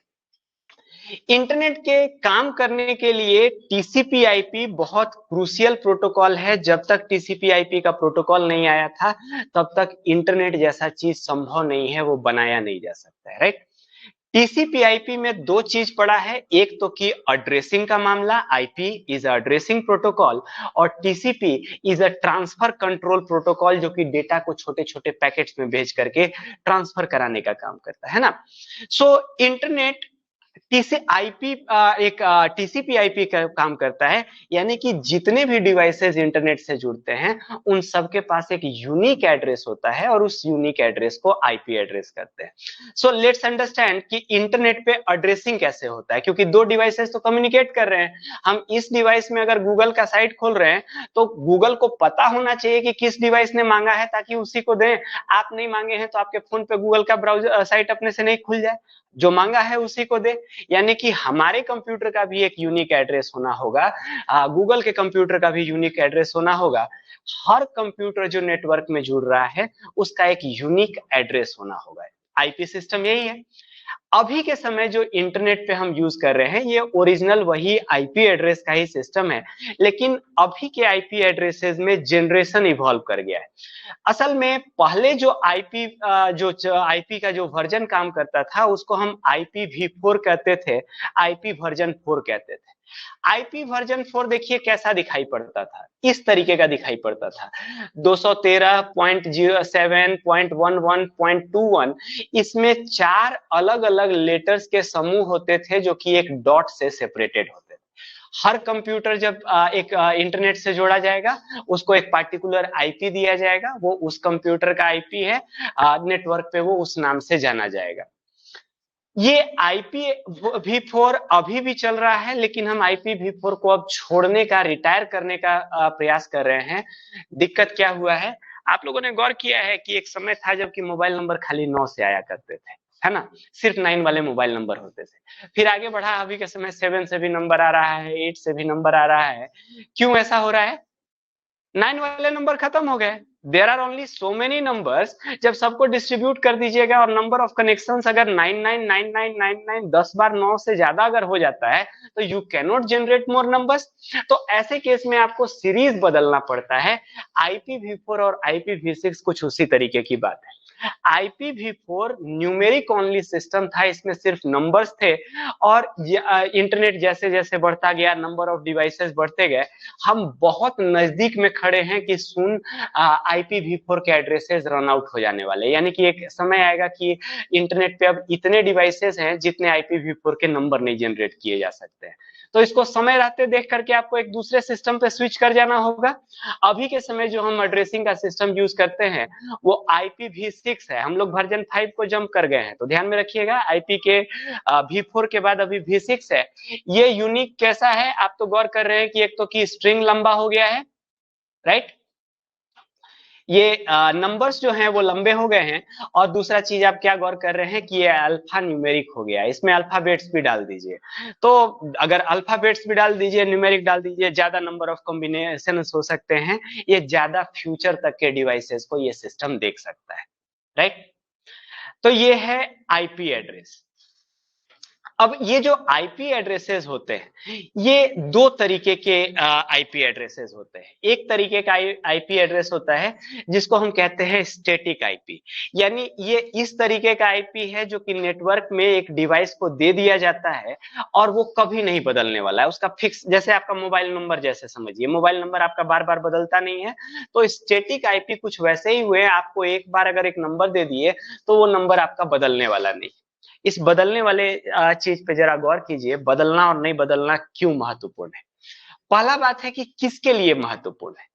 इंटरनेट पे एक नेटवर्किंग मॉडल इस्तेमाल किया जाता है, सर्वर क्लाइंट मॉडल। हम लोग पिछले क्लास में इस पे मिल चुके हैं। ये कैसा दिखता है कि एक मेन कंप्यूटर होगा जिसके पास इंफॉर्मेशन होगा, कई उसके मांगने वाले होंगे, मांगने वाले मांगेंगे, ये सबको देगा।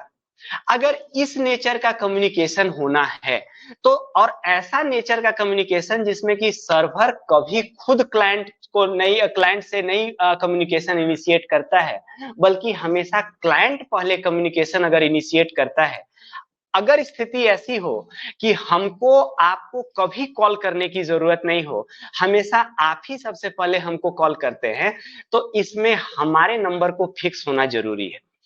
क्यों? क्योंकि आप सभी कॉल करने वाले हैं, हमारा नंबर सेव करके रखे हुए हैं, हम बार बार अपना नंबर बदल दें तो आप जब दोबारा उस नंबर पे कॉल करेंगे तो आई वोंट बी रीचेबल। और चूंकि हमारा फंक्शन ही ऐसा है कि ढेर सारे लोग हमसे कम्युनिकेट करने वाले हैं, इस चलते सर्वर्स को स्टैटिक आईपी देते हैं। तो जितने भी रिसोर्सेज हमारे वेबसाइट हुए, आपका ऐप हो गया, ई क्लास हो गया, इनको हम इनके आईपीज वेरी नहीं कराते हैं, क्योंकि ये सारे लोग जानते हैं कि ये इनका आईपी है, उनके साथ कम्युनिकेशन इस नंबर पे होना है। On the other hand, server client model जब हम लोग डिस्कस कर रहे थे तो उस समय हम लोग बात क्या किए कि सर्वर क्लाइंट का जो मॉडल ही है वो क्लाइंट को बाय वर्च्यू एक प्रोटेक्शन प्रोवाइड करता है। प्रोटेक्शन क्या है कि आपका नंबर किसी को जानने की जरूरत नहीं है, आपका नंबर आपको भी जानने की जरूरत नहीं है, क्या कि आपको तो केवल कॉल करना है और कॉल केवल मेरे पास आना है। यानी कि आपके नंबर का यूटिलिटी सिर्फ उस समय है जिस समय आप हमसे कम्युनिकेट कर रहे हैं, वरना हमारे तरफ से अगर आपको कॉल जाना ही नहीं है तो आपका फिक्स नंबर होने का क्या फायदा। दूसरी बात, फिक्स नंबर होना आपको कमजोर भी करता है, क्योंकि अगर आपका एड्रेस नेटवर्क पे फिक्स है, यानी कि हम लंबा समय तक प्लानिंग करके एक आध महीना से मेहनत करके आपको हैक करने का या ये सब करने का प्रयास भी कर सकते हैं। इस चलते दूसरे तरीके के आईपीज होते हैं, उनको डायनेमिक आईपीज कहते हैं। डायनेमिक आईपीज क्लाइंट्स को दिए जाते हैं। आईएसपी जो है वो हर बार जब आप इंटरनेट से कनेक्ट होइएगा तो एक डिस्पोजेबल नंबर आपको दे दिया जाएगा। जब तक आप इंटरनेट से कनेक्टेड हैं तब तक आपका ये आइडेंटिटी है, जैसे ही डिस्कनेक्ट होंगे ये नंबर खाली हो जाएगा, अगला कोई दूसरा कनेक्ट होगा तो ये उसको दे देगा। तो ये रिसाइक्लेबल नंबर्स हैं। ये क्या इंश्योर कर रहा है कि जब आपको कम्युनिकेशन करने की जरूरत है उस समय आपके पास एक नंबर है, ताकि उस नंबर और हमारे नंबर के बीच में कम्युनिकेशन हो पाए। लेकिन आपका नंबर फिक्स नहीं है, ये रिसाइकिल होता है। ये आपको एक सिक्योरिटी प्रोवाइड कर रहा है, क्योंकि आपका नंबर हर बार जब आप इंटरनेट से कनेक्ट कर रहे हैं तो आपका नंबर जो है वो बदल जा रहा है, राइट। तो आईपी एड्रेसेस दो टाइप के होते हैं, स्टैटिक और डायनेमिक। अधिकतर इंड यूजर जो हैं वो डायनेमिक आईपी के अंदर में बैठे हैं। यही कारण है कि जब साइबर सिक्योरिटी हम लोग देखेंगे तो हम देखेंगे कि सर्वर्स पे अटैक फ्रीक्वेंटली है, यूजर्स पे अटैक जो है वो असल में कम होता है, क्योंकि वो काफी लेयर ऑफ प्रोटेक्शन के नीचे में बैठे हुए हैं, तो उन पे अटैक कर पाना मुश्किल है। सर्वर चूंकि इनकमिंग कम्युनिकेशन के लिए बने होते हैं, इस चलते उन पे ज्यादा हो पाता है, राइट। ये रही आईपी एड्रेस की बात। अब अगर मान लीजिए लेट से कि आपको, और फ्रीक्वेंटली होता है कि आप कोई गेम वगैरह खेल रहे हैं, लेट से कि रस्ट खेल रहे हैं या कॉल ऑफ ड्यूटी खेल रहे हैं ऑनलाइन गेम में, उधर का विपक्षी कोई 14 ईयर ओल्ड बॉय अगर मिल गया। गेमिंग इन्वायरमेंट में फ्रीक्वेंटली होता है कि एक तरफ से 30 साल का आदमी खेल रहा है, दूसरे तरफ से 14 साल का आ गया है, तो इट फ्रीक्वेंटली हैपन।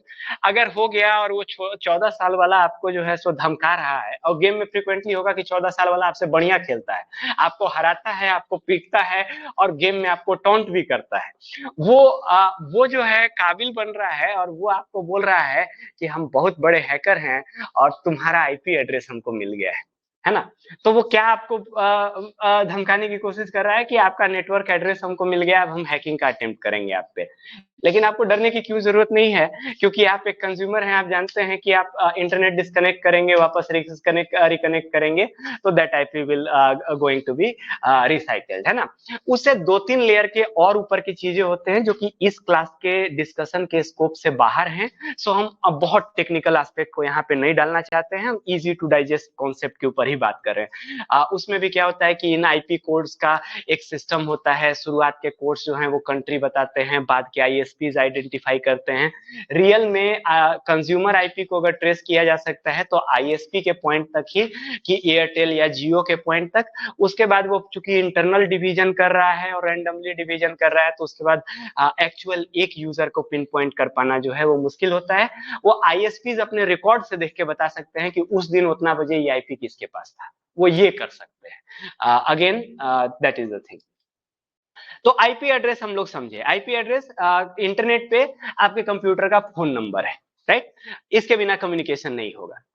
दूसरे चीज से मिलिए, एड्रेसिंग के लिए इंटरनेट पे एक और चीज इस्तेमाल किया जाता है जिसको हम मैक एड्रेस कहते हैं, मीडिया एक्सेस कंट्रोल कहते हैं। ये फिजिकल एड्रेस भी कहा जाता है। इसमें अगर कोई चीज यहाँ पे पॉइंट नहीं लिखे हैं तो किनारे में मार्क कर दीजिए, इसको फिजिकल एड्रेस भी कहा जाता है।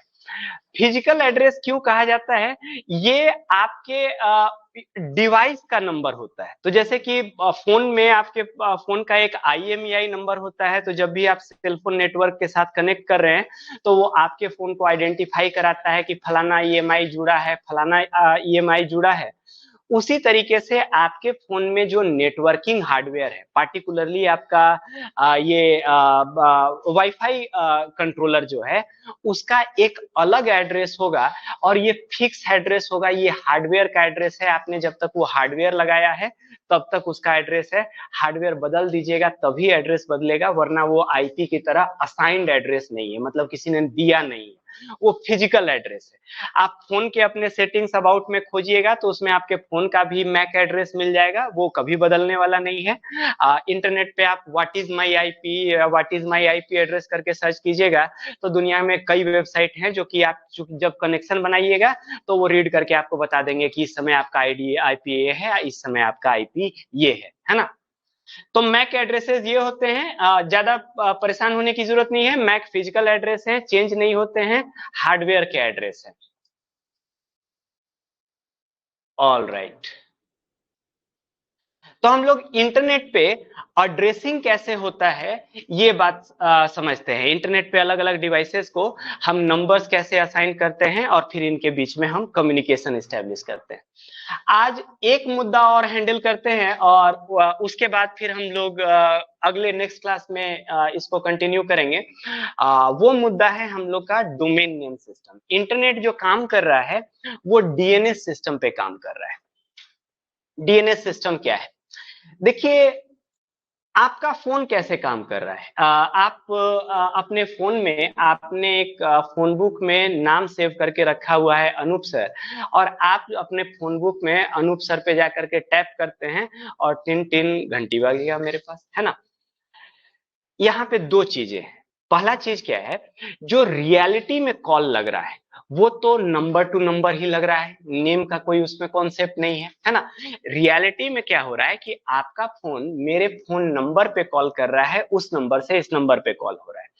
लेकिन नंबर्स याद करने हमारे लिए डिफिकल्ट है। हम 10 डिजिट का नंबर याद करें, पहले जब लैंडलाइन का दिन था तो लोगों को नंबर याद भी थे, मोबाइल आने से जो है वो दिक्कत सॉल्व हो गया। दिक्कत क्या सॉल्व हुआ? सिस्टम आया फोन बुक का। एक सॉफ्टवेयर ऐसा होगा जिसके अंदर में हम नाम को नंबर के साथ सेव कर पाएंगे। अगली बार जब कॉल करनी होगी तो हम नाम पे कॉल करेंगे, क्योंकि हमारे लिए नाम याद करना ज्यादा आसान है। और फोन अपने अंदर में एक ट्रांसलेशन कर देगा। हम टैप करेंगे अनूप सर पे, लेकिन फोन जो है सो उसको नाम को अनूप सर के जगह पे नंबर से कन्वर्ट कर देगा, और बैकग्राउंड में जो कॉल लगेगा वो नंबर टू नंबर लगेगा, है ना। इसने क्या सॉल्व किया? इसने एग्जिस्टिंग सिस्टम को बना के रखते हुए किसी दूसरे के नंबर को याद रखने की जरूरत को दूर कर दिया।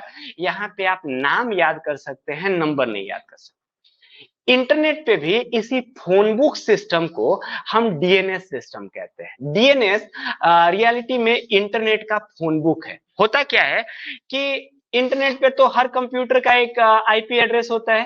तो जैसे कि लेट से कि हमारा ये कंप्यूटर है, इसका एक IP एड्रेस है।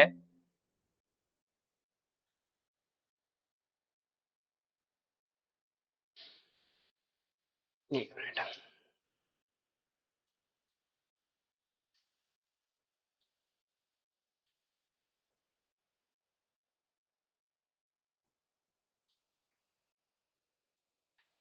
ये कंप्यूटर है, इसका एक IP एड्रेस है।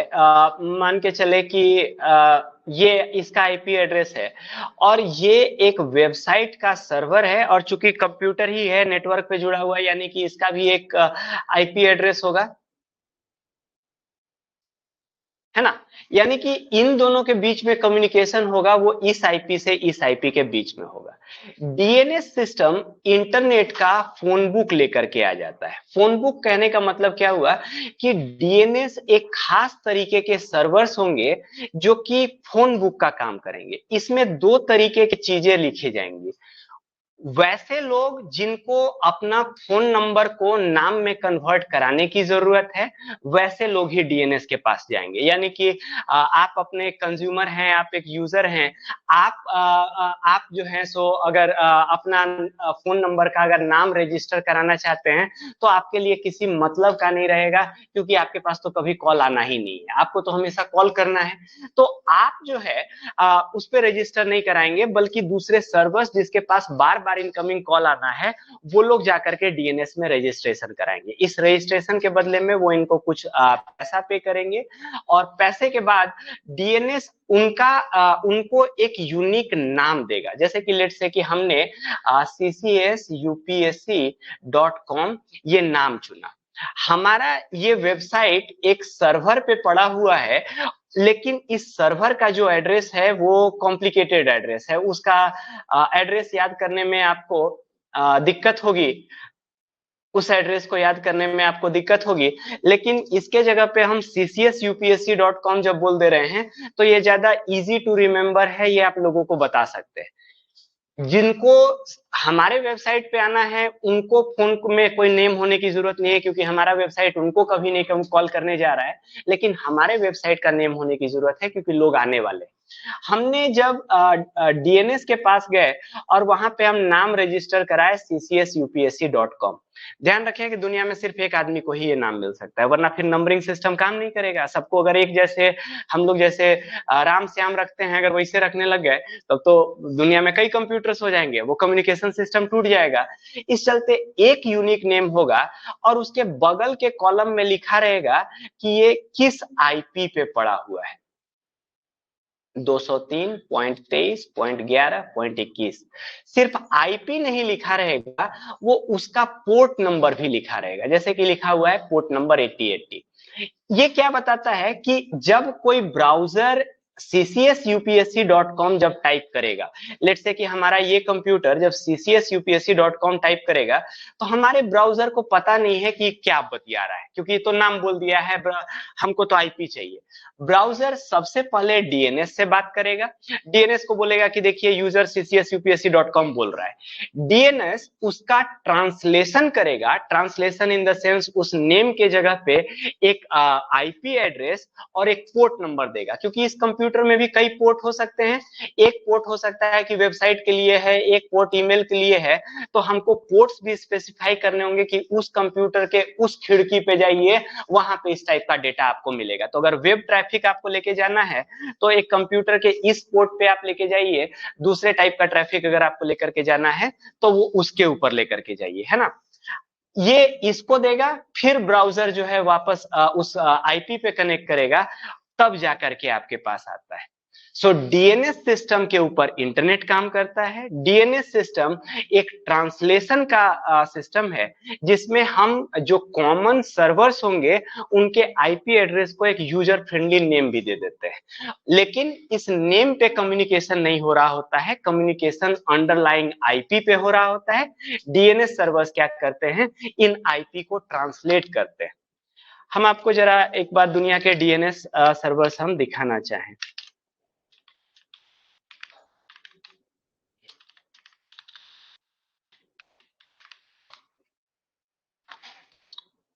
देखिए, ये दुनिया के लेट से कि कुछ डीएनएस सर्वर्स है ना, या इंडिया में इधर दो ठो इधर पड़ा हुआ है, यहाँ पे पड़ा हुआ है, ये सभी डीएनएस के सर्वर्स है। हम लेट से कि कोई चेक करना चाहते हैं कि कोई आईपी को, और देखिए ये डीएनएस सर्वर्स का सिस्टम चूंकि ग्लोबल ही हो सकता है, यानी आप भले ही एक डीएनएस रजिस्ट्रार के पास जाकर के अपना डोमेन नेम रजिस्टर कराए हो, लेकिन ये फिर स्प्रेड हो जाएगा दुनिया के सारों के बीच में, क्योंकि सबको पता होना चाहिए नाम सिर्फ एक का होना होगा, है ना। जैसे कि लेट्स टॉक ccsupsc.com, इसको हम सर्च करें तो ये टूल जो है वो दुनिया के अलग अलग सर्वर्स में सर्च कर रहा है कि कहां पे क्या स्थिति है। ये जो रेड दिखा रहा है यानी कि वहां के डीएनएस सर्वर ये आईपी देने से मना कर दिए, और ग्रीन जो दिखा रहा है वहां के डीएनएस सर्वर्स जो हैं वो ये आईपी दे रहे हैं।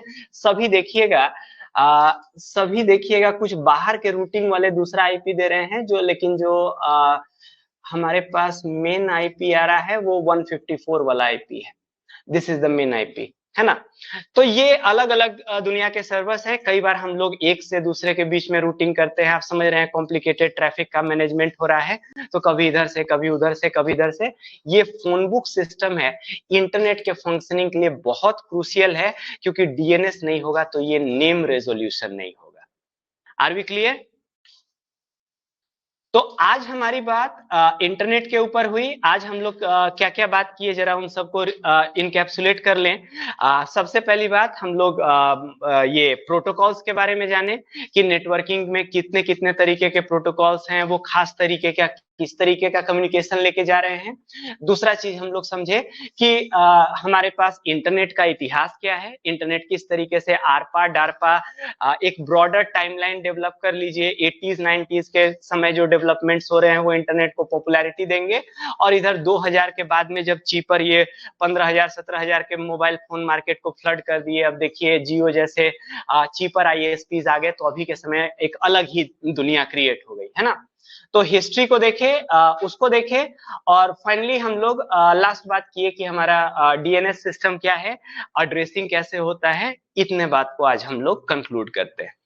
आज के टॉपिक से अगर किसी के पास डाउट क्वेश्चन हो तो प्लीज रेज। अगले सेशन में हम लोग यहीं से इंटरनेट की कहानी आगे लेकर के चलेंगे।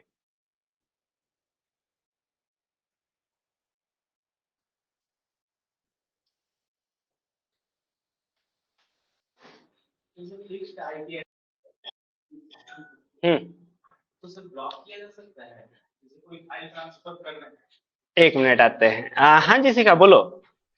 सर बॉर्डर गेटवे एक मिनट रुको, एक मिनट रुको, एक मिनट रुको, एक मिनट रुको, एक साइड का साउंड हमको बंद करने दो। हाँ बोलो। बॉर्डर गेटवे प्रोटोकॉल होता है। और देखो कई सारे और भी प्रोटोकॉल्स। देखो इंटरनेट एक बहुत कॉम्प्लिकेटेड नेटवर्क है। इंटरनेट पे इतने सारे कम्युनिकेशंस हो रहे हैं, हर दिन नए टाइप के प्रोटोकॉल्स डिस्कवर किए जा रहे हैं, नए टाइप के तरीके के प्रोटोकॉल्स बनाए जा रहे हैं। नेटफ्लिक्स वाला आता है तो वो स्ट्रीमिंग के लिए एक अलग काम कर रहा है कि हम एक अपना एफिशिएंट प्रोटोकॉल बनाए, क्योंकि जिसमें वीडियो स्ट्रीमिंग जो है वो बेहतर हो। आपको जितने भी प्रोटोकॉल्स जो अभी के समय यूज में आते हैं, ये सभी प्रोटोकॉल्स आपको समझने की जरूरत नहीं है। पहली बात है कि सभी प्रोटोकॉल्स आप समझ भी नहीं सकते हैं।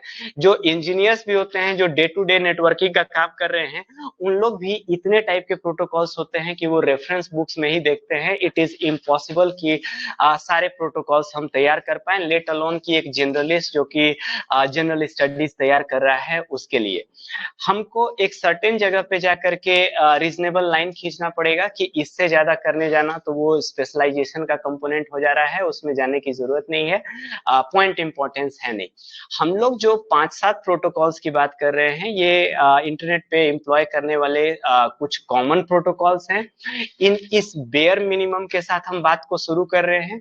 इसके अलावा करंट अफेयर्स में या फिर इधर उधर से अगर उड़ती चिड़िया कोई अगर बात निकल के आ जाता है कि ये प्रोटोकॉल है या ये प्रोटोकॉल है, तो उस प्रोटोकॉल को ऐड करेंगे, उस प्रोटोकॉल के ऊपर हम लोग बात करेंगे।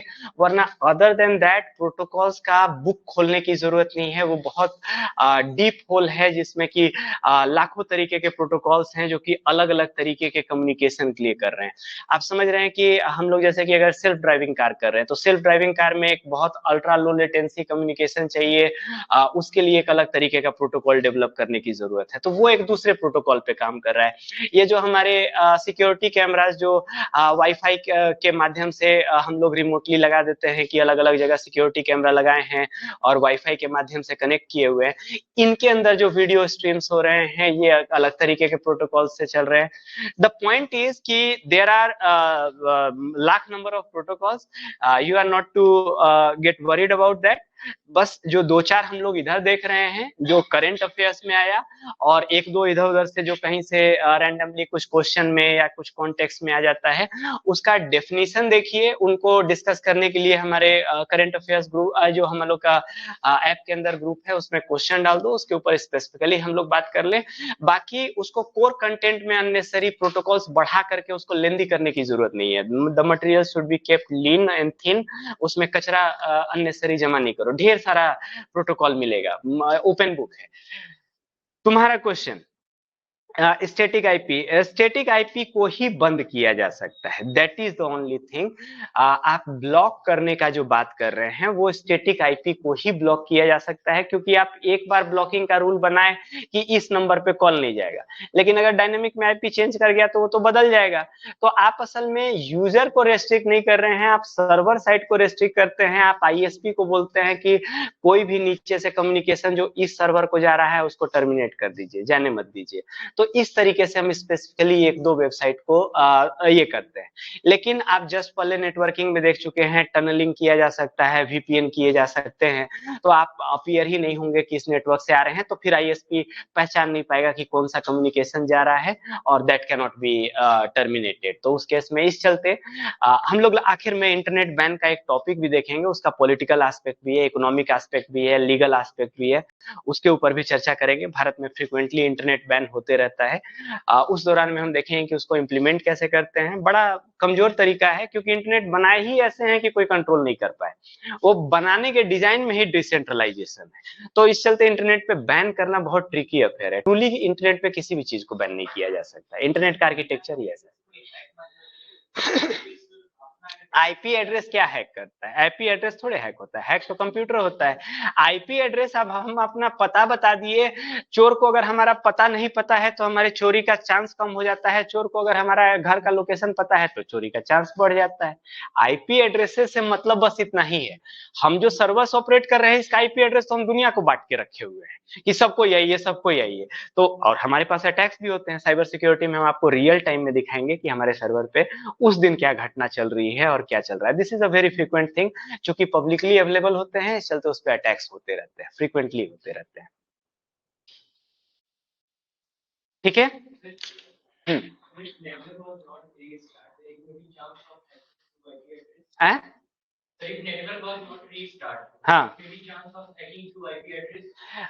अगेन हाँ, सामने वाले को एक प्रैक्टिकली नहीं, क्यों ना, क्योंकि अभी का जो एंड पॉइंट कंज्यूमर है वो डबल नेट के नीचे बैठा है। तुम जब इंटरनेट से कनेक्ट कर रहे हो तो जो इंटरनेट का कनेक्शन है वो आईएसपी के लेवल पे जाके टर्मिनेट कर जा रहा है। अब आईएसपी उस कम्युनिकेशन के साथ अंदर में इंटरनल सिस्टम डिवीजन कर रहा है, पुलिंग कर रहा है, रीअसाइनिंग कर रहा है, ये कर रहा है, यानी कि बाहर का जो नोड कनेक्शन है वो आईएसपी तक ही आउटसाइड रूप में ट्रैक किया जा सकता है। इंटरनली फिर आईएसपी ही बता सकता है कि ये पर्टिकुलर किस कंज्यूमर के पास या किस जगह पे। यानी कि एक कंज्यूमर को हम ट्रैक करने जाए तो वो बिहार में बिठा है कि झारखंड में बिठा हुआ है, हम ये भी नहीं बता सकते हैं अगर आईएसपी नहीं बोले तो। Only the ISP can tell कि एंड पॉइंट का कंज्यूमर को हम कहाँ पे सर्विस दे रहे हैं,